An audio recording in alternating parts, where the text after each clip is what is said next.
जब आप प्रशासनिक सेवा में नहीं थे, तो क्या नज़रिया था इसके बारे में, और आने के बाद अब अंदर से आप चीज़ों को देख रहे हैं, तो क्या नज़रिया अब है आपका? अभी जिस डिपार्टमेंट में अभी हूँ मैं, नगर पालिका, तो इसको लेके एक मन में नगर पंचायत या नगर पालिका को लेके ये रहता था कि ये लोग, मतलब आपको क्या लगता है भ्रष्टाचार को कम करने के लिए, रोकने के लिए क्या अभी करने की ज़रूरत है, और इस तरह के आरोपों पर आप क्या जवाब देंगे? देखिए उसमें लोग कह देते हैं कि भ्रष्टाचार है, काम अच्छे से नहीं हो रहा है, या यहाँ इस तरह के घोटाले हो गए, तो उस पर गवर्नमेंट सेवा में आने से पहले मैंने काफ़ी दिनों तक बच्चों को टीचिंग भी किया है जी। कोचिंग पढ़ाता था मैं, 200-300 बच्चे पढ़ते थे। अच्छा। और वो आधुनिक युग के पढ़ाए हुए बच्चे मेरे नहीं थे, ये थे कि मेरे साथ रहते रहते वो भी उसी तरह के बन गए थे। तो रात के 11 बजे तक मैं पढ़ाता था बच्चों। ये अपने देश की बात करें तो कहीं ना कहीं हमारे यहाँ की राजनीति अन्य देशों के मुकाबले, सर, रंगों को तकसीम करके राजनीतिक लाभ के लिए जिस तरह की राजनीति की जा रही है, इस पर आपका क्या कहना है? राजनीति के बारे में और पब्लिक की जन सुविधाएँ उपलब्ध कराना ही हमारा मेन काम होता है। तो कई बार ऐसा लगता है कि पब्लिक इस चीज़ से नाराज़ हो जाती है कि भाई,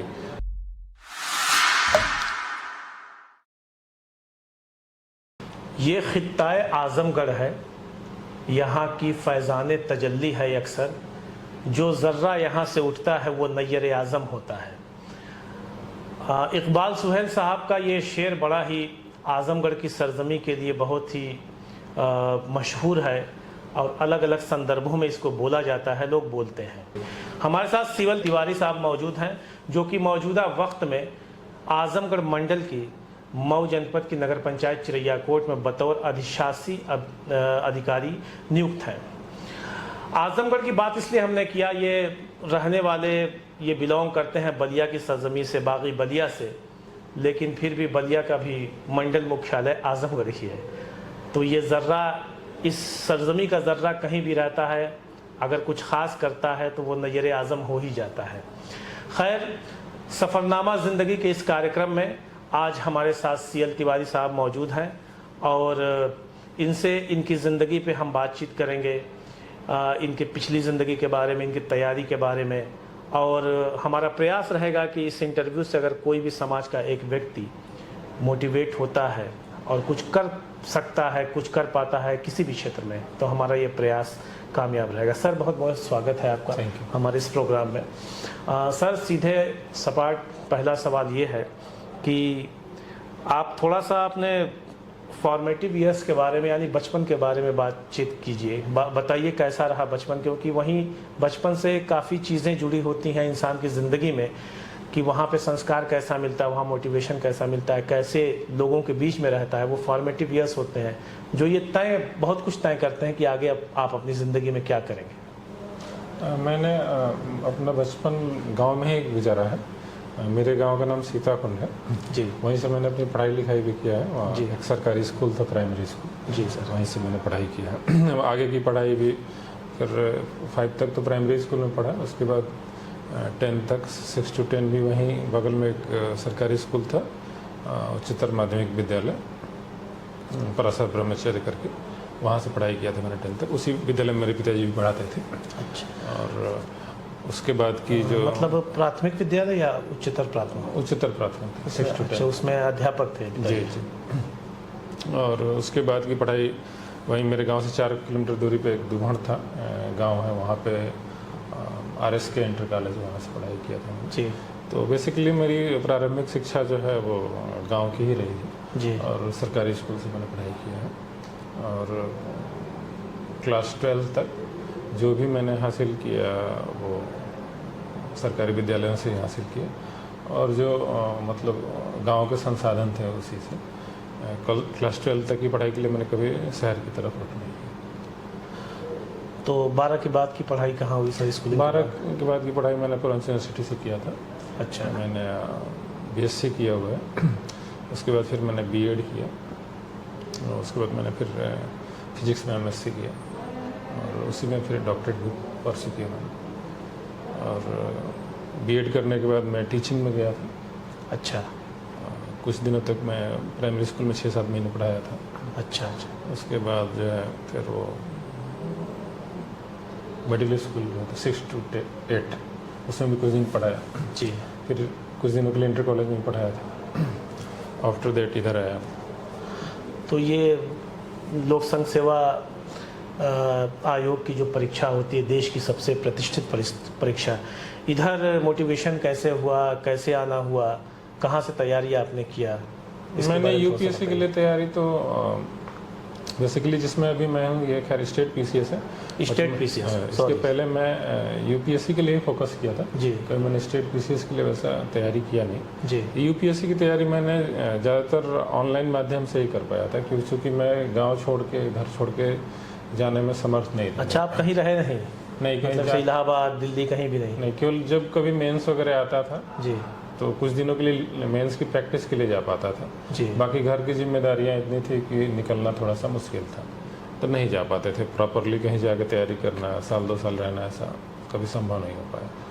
तो जो भी चीज़ें थी, जब से थोड़ा सा वो ऑनलाइन का ज़माना आ गया, नेट की सुविधाएं सस्ती हो गई 2016 के बाद, तो पढ़ाई थोड़ा सा घर से बैठ के आसान हो गई। तो कुछ मटेरियल्स यूट्यूब से लेके या फिर ऑनलाइन खरीद भी लेते थे, उसी से मैंने पढ़ाई किया था। कभी कहीं बाहर जाने का वैसा अवसर नहीं मिला।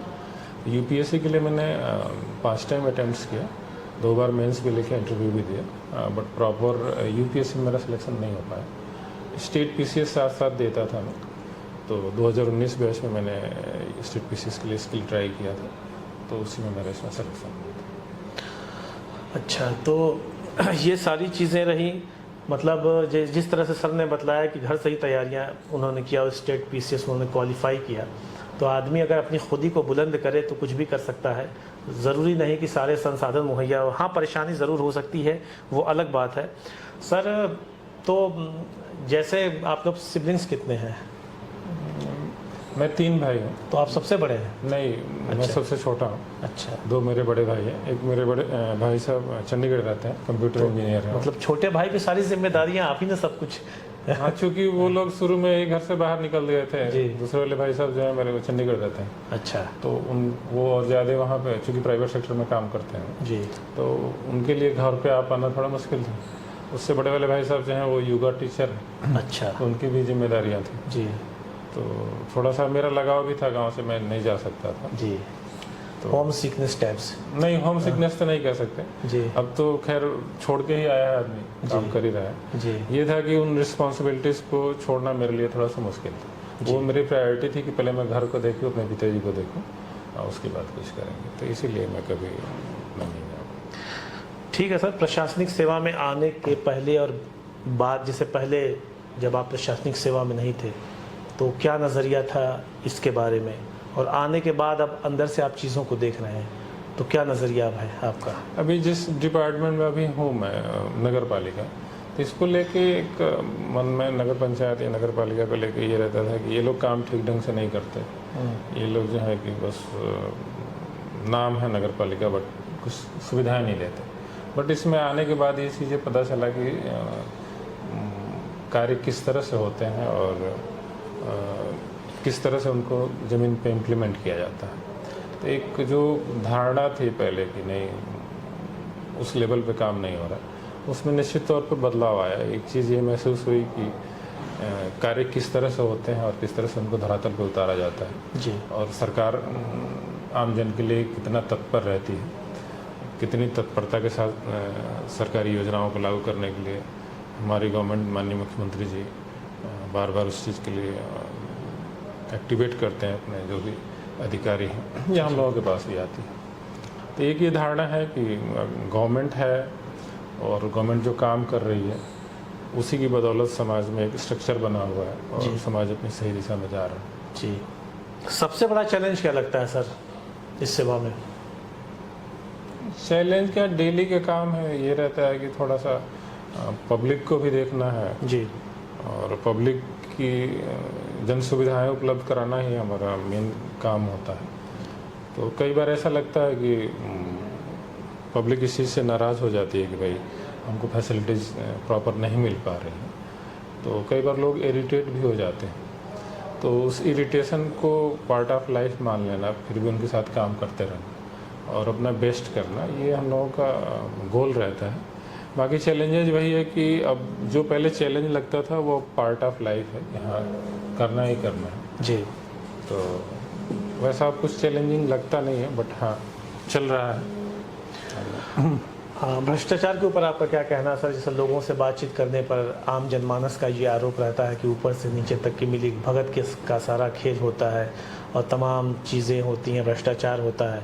मतलब आपको क्या लगता है भ्रष्टाचार को कम करने के लिए, रोकने के लिए क्या अभी करने की ज़रूरत है, और इस तरह के आरोपों पर आप क्या जवाब देंगे? देखिए, उसमें लोग कह देते हैं कि भ्रष्टाचार है, काम अच्छे से नहीं हो रहा है, या यहाँ इस तरह के घोटाले हो गए, तो उस पर पिन पॉइंट पे लोगों को ना हिट करना चाहिए। सपोज दैट मान लीजिए हमारा कहीं कुछ निर्माण का ही काम हो रहा है, नाली का काम हो रहा है जी, इंटरलॉकिंग का, कोई भी अगर आपको लग रहा है कि हाँ भ्रष्टाचार हो रहा है, काम ठीक से नहीं हो रहा है, तो जो कोई संबंधित है उसको आप उस चीज़ के लिए सूचित करिए, स्पेसिफिक उस चीज़ को बताइए ये काम ठीक से नहीं हो रहा है। जी। जिस किसी अधिकारी को आप बताएंगे, उसको बताएं, उनके सीनियर को या जिसको भी बताएंगे, तो डेफिनेटली उनकी मजबूरी है कि उस पर कुछ ना कुछ एक्शन ले। वो एक बार में नहीं, दूसरी बार में जरूर लेंगे। और एक हायरार्की बनी हुई है कि अगर लोअर लेवल पे एक्शन नहीं होता, अपर लेवल पे डेफिनेटली कुछ ना कुछ होगा। जी। तो उसको रोकने के लिए यही है कि पिन पॉइंट को आप निर्देशित करें कि हाँ यहाँ पे ये गड़बड़ी हो रही है, तो उस पर डेफिनेटली एक्शन होगा। केवल अगर ये हम लोग कहते रहे, मैं कहूँ या एज ए आम पब्लिक मैं भी हूँ या दूसरे कोई कहे कि बहुत घोटाला है, बहुत गंदगी है, बहुत भ्रष्टाचार है, तो इस तरह से कोसने से कोई रिजल्ट नहीं आएगा। रिजल्ट तभी आएगा जबकि आप पिन पॉइंट को इंगित करके हाँ यहाँ गड़बड़ी हो रही है, आम आदमी भी अपनी जिम्मेदारियों को समझे। हाँ, और इसके लिए जिम्मेदार फला डिपार्टमेंट या फला अधिकारी है, जी। तो जरूर कुछ ना कुछ परिवर्तन, क्या अच्छा परिवर्तन आएगा। अगर सर आप स्टेट पीसीएस में नहीं आते, तो फिलहाल तो आपने बता ही दिया कि आपने बतौर टीचर काम किया, और क्या हो सकते थे? आप टीचिंग में ही रहते आप। जैसे मेरा इंटरेस्ट, क्या गोल था? गोल तो शुरुआती दौर में मैंने ये सोचा था कि सेना में सेवा दूंगा। जी। उसके लिए मैंने तैयारी भी किया था। 5 बार मैंने एसएसबी इंटरव्यू दिया। अच्छा। Through NDA and CDS, but उसमें जो कॉन्फ्रेंस वगैरह होती है, 5 दिन के इंटरव्यूज होते हैं मेडिकल्स, तो फाइनल राउंड में मेरा सिलेक्शन नहीं हो पाया। तो एक तो मेरी इच्छा थी उसमें।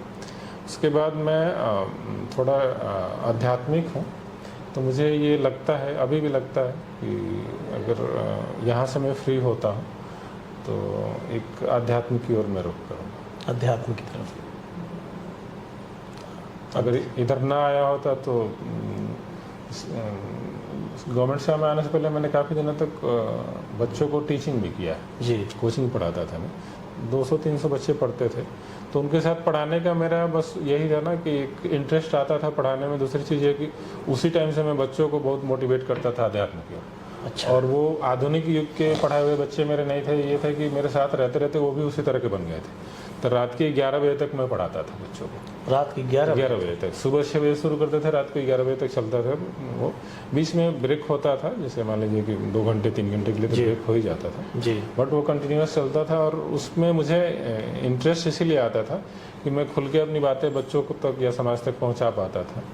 और एक जो मेरा मोटिव था कि मतलब समाज को एक सही दिशा देना है और सदाचार की तरफ ले जाना, उसमें भी मेरा कुछ रोल हो जाता था, तो अच्छा लगता था वो। और उसके बाद मैंने डिसाइड क्या सोचा था मैंने कि अगर ये ऐसे ही बढ़ता रहे तो बड़ा कॉलेज खोलेंगे और उसी के माध्यम से कोई एक बड़ा आश्रम बना के और आध्यात्मिक की तरफ लोगों को मोटिवेट करें। आधुनिक जीवन, आधुनिकता से अध्यात्म को अगर जोड़ना चाहें तो ये दोनों का कदम ताल कैसे कराया जा सकता है? आपको क्या लगता है? अध्यात्म और आधुनिक जीवन में यह है कि एक व्यक्ति के लिए दो अलग अलग पंख हैं, तो दोनों में बैलेंस एक होना चाहिए। जैसे मान लीजिए जो हमारी ड्यूटी है वो हम करें अच्छे से जी। जो भी हमको, जैसे स्टूडेंट है तो पढ़ाई करें, मान लीजिए नौकरी पेशा है तो जो हमको नौकरी या काम मिला है उसको ठीक ढंग से करें जी। उसके बाद जो है उसमें हम सदाचार को सम्मिलित करें, जो करें कम से कम अपने आप से ईमानदार रहें कि हाँ मैं कर रहा हूँ, मैं इससे सेटिस्फाइड हूँ। और दूसरी चीज़ ये है कि जहाँ आपकी पहुँच नहीं है, ऐसी चीज़ है कि जो कार्य आप नहीं कर सकते, ऐसा लगता है कि वो आपके माने आउट ऑफ रेंज है जी, मुझे लगता है उसको ईश्वर पे छोड़ देना चाहिए और वो कुछ ना कुछ रास्ता आपको दिखाएंगे। आपका खाली समय में फेवरेट टाइम पास क्या है? टाइम पास तो वैसा रहता नहीं कि टाइम पास मैं करूं, बट अगर खाली बैठे हैं तो मेडिटेशन मैं करता हूँ। दूसरी बात यह है कि मैं फिजिकल एक्टिविटी करता हूँ, जैसे अभी मैं रोज़ सुबह 4-5 किलोमीटर की रनिंग करता हूँ। अच्छा, अभी भी रनिंग करते हैं? रनिंग करता हूँ मैं, फिटनेस टहलते नहीं, रनिंग करते हैं? रनिंग करता हूँ, फास्ट रनिंग। सबसे अच्छी वो एक्सरसाइज है फिटनेस के लिए जी। और बाकी अगर टाइम मिल गया कभी ऐसा तो मेडिटेशन करता हूँ। आपका पहला प्यार क्या है सर? आप क्या, आपकी हॉबी, पहला प्यार जो भी कह लीजिए, प्रोफेशन, पढ़ाई लिखाई क्या है? हॉबी जब मैं छोटा था तो रेडियो सुनता था, रेडियोस जी। पे काफ़ी वो प्रोग्राम्स जो आते थे विविध भारती वगैरह सुना था मैंने। उस पर गाने जो आते थे वो भी पसंद थे, पुराने गाने। और ये करें कि हॉबी की बात करें तो ऐसा कुछ स्पेसिफिक मैंने आइडेंटिफाई अपने अंदर नहीं किया कि क्या हॉबी क्या है, क्या खेलना है मेरे को। बट फिजिकल एक्टिविटीज़ मैं करता हूँ। और दूसरा ये है कि सोसाइटी के लिए अगर मैं कुछ कर पाऊँ, ये मुझे बड़ा इंकरेज करता है। मतलब जैसे अगर किसी को खाली टाइम दे दिया जाए कि भाई ये खाली टाइम है, तो उसमें लोग कुछ खेलना पसंद करेंगे, लेकिन मुझे अगर खाली टाइम मिलेगा तो मैं कुछ सोशल करना पसंद करता हूँ। किन किताबों का शौक़ है कि नहीं आपको? किन किताबों को, किन लोगों को आप ज़्यादा पढ़ते हैं, और अपने ऊपर, अपने जीवन के ऊपर किन लोगों का प्रभाव आपके ऊपर ज़्यादा लगता है, जो भी महापुरुष गुजरे हैं या जो भी हमारे देश के बड़े लोग गुजरे हैं? इसमें मैं विवेकानंद को फॉलो करता हूँ। विवेकानंद क्या अच्छा लगता है? विवेकानंद का ये लगता है कि वो बड़ी किस रियलिस्टिक चीज़ से प्रभावित है? रियलिस्टिक बातें करते हैं। जो बातें बताते हैं वो बड़ी रियलिस्टिक होती है, नेचुरल होती है, कुछ भी हाइपोथेटिकल नहीं बताते जी। और जो बातें कहते हैं उसको लॉजिक के द्वारा प्रूव भी करते हैं जी। इसलिए मुझे उनकी बातें इंकरेज करती हैं। आज सर एक सवाल, इससे थोड़ा सा आउट ऑफ द वे है लेकिन जुड़ा ही हुआ है सारी चीज़ों से। जिस तरह से थोड़ा सा रंगों को तकसीम करके राजनीतिक लाभ के लिए जिस तरह की राजनीति की जा रही है, इस पे आपका क्या कहना है? राजनीति के बारे में एज ए सिविल सर्वेंट, जैसे आप तो उससे दूर हैं, फिर भी एक सिविल सर्वेंट भी अपने एक आईने से, अपनी नज़र से हर चीज़ों को ऑब्जर्व करता रहता है। आप अपने एंगल से देखते हैं सर, तो कैसा लगता है, क्या समझ में आता है, क्या महसूस करते हैं? मुझे ये लगता है कि राजनीति जो होनी चाहिए लोकतंत्र को मजबूत करने के लिए होनी चाहिए और उसमें सबको साथ लेके चलना चाहिए। ऐसा नहीं किसी को डिस्परेट नहीं कर सकते और उस हिसाब से चले तो हमारा लोकतंत्र विश्व का सबसे मजबूत लोकतंत्र है। और स्पेशली अपने देश की बात करें तो कहीं ना कहीं हमारे यहाँ की राजनीति अन्य देशों के मुकाबले बहुत मजबूत है और मैच्योर है, तो और डेमोक्रेसी को मजबूत करती है। तो मुझे आगे भी उम्मीद है हमारा लोकतंत्र बहुत मजबूत है और मजबूती के साथ आगे बढ़ता रहेगा। ठीक है सर, अपनी नगर पंचायत चिरैयाकोट में जो सरकारी योजनाओं की ज़मीनी रूपरेखा जो है उसकी तस्वीर क्या है, आप किस तरह से यहाँ पे उसका क्रियान्वयन करवा रहे हैं, ब्रीफ कीजिए, आम जनता से क्या कहना चाहेंगे यहाँ के? जैसे मैं लास्ट ईयर जब यहाँ पे आया था तो सबसे पहले मैंने ये देखा था कि यहाँ पे वाटर लॉगिंग की बहुत समस्या है, पानी नहीं निकल पाता था। तो मैंने ट्रेस किया कहाँ कहाँ नाले बनाने ज़रूरी हैं। तो सबसे पहले मैंने नालों पे ध्यान दिया और मेन चौक पे जहाँ जहाँ नाले नहीं थे हर जगह नाले के निर्माण पे मैंने कार्य शुरू किया। 2 नाले तो लास्ट ईयर ही बनवा दिए थे, बाकी शासन में मैंने भेजा था और हमारे विभाग के जो माननीय मंत्री जी हैं के शर्मा सर, उनका बहुत सहयोग रहता है। उनको बस आपको बताना है कि आपको आपके क्षेत्र में ये समस्या है, यहाँ से यहाँ तक इस चीज़ की ज़रूरत है जी, तो वो सेम टाइम उसका अप्रूवल हो जाता है। किसी तरह का कोई बहुत पेपर वर्क में लफड़ा या इधर उधर भागदौड़ नहीं होती। तो माननीय सर की मतलब सहमति और उनके मार्गदर्शन और उनके कुशल नेतृत्व के कारण यहाँ पे नाले की जो समस्या थी तो सर ने कई सारे नाले शासन से यहाँ पे पास करवाए, लगभग 6 नाले, जिसमें से 4 बन के तैयार हैं, 2 और बनने वाले हैं। तो वाटर लॉगिंग की समस्या ख़त्म हो जाएगी। उसके अलावा सड़कों की जो समस्या थी तो उसके लिए काफ़ी सारी सीसी रोड सर ने पास किए हैं, जो एक तो बन गई है, अभी 3-4 हैं वो बनेंगी। लाइट्स की समस्या थी, चूँकि रूरल बेल्ट था ये, तो उसके लिए भी सर के यहाँ से अप्रूवल मिला है और वो भी लग जाएंगे जल्दी। तो ओवरऑल एक जो चहुमुखी विकास होना चाहिए उसके लिए प्रयास हम लोग कर रहे हैं, शासन से पूरा सहयोग भी मिल रहा है और मुझे लगता है कि आने वाले समय में और बेहतर होगा। अभी क्या लगता है सर, अभी क्या क्या कमियां यहाँ पे ज़्यादा हैं?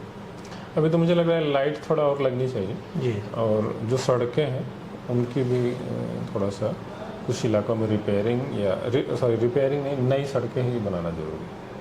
ये 2 चीज़ पे काम होना चाहिए और आने वाले समय में होगा काम उसमें।